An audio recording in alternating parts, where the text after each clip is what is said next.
L'utilisation de certains lubrifiants est-elle utile pour prévenir les infections urinaires après les rapports sexuels?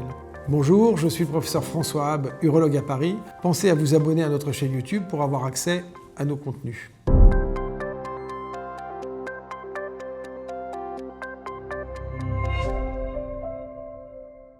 Aujourd'hui, nous allons parler des moyens de prévention des infections urinaires après les rapports sexuels et notamment l'utilisation de lubrifiants est-elle quelque chose qui est utile dans ce contexte? Les infections urinaires après les rapports, c'est un vrai problème handicapant pour beaucoup de femmes pour leur activité sexuelle, pour leur sexualité tout court.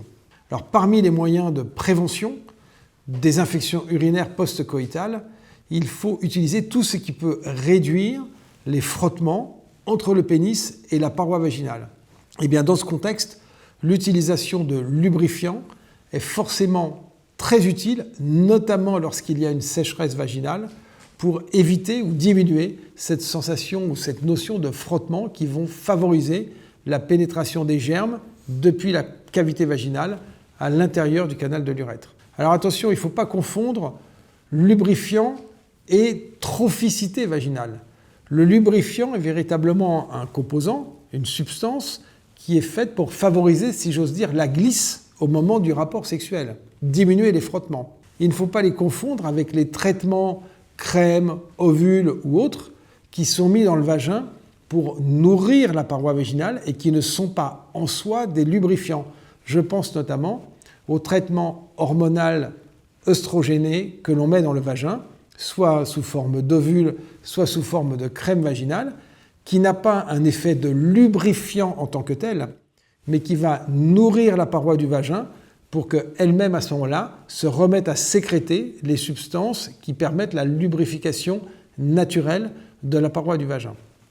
Alors, d'autres substances peuvent être utilisées pour susciter cette lubrification naturelle.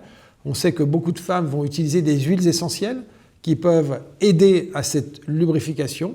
Chez les femmes ménopausées, on utilise parfois le laser vaginal pour favoriser la trophicité du vagin, et donc tout ça pour réduire ce risque de frottement excessif et donc d'altération de la paroi du vagin au moment de l'acte sexuel. Donc cette notion très importante, bien dissociée, traitement de la trophicité vaginale, œstrogène, laser vaginal, traitement de la lubrification, donc les lubrifiants, éventuellement les huiles essentielles. Ces deux axes de traitement sont très importants pour la prise en charge et surtout la prévention des infections urinaires post-coïtales et j'oserais dire d'une manière générale tout court pour améliorer le confort sexuel au moment de la pénétration. Je vous remercie de votre attention. Pensez à liker cette vidéo pour qu'elle ait la plus large diffusion possible. À bientôt.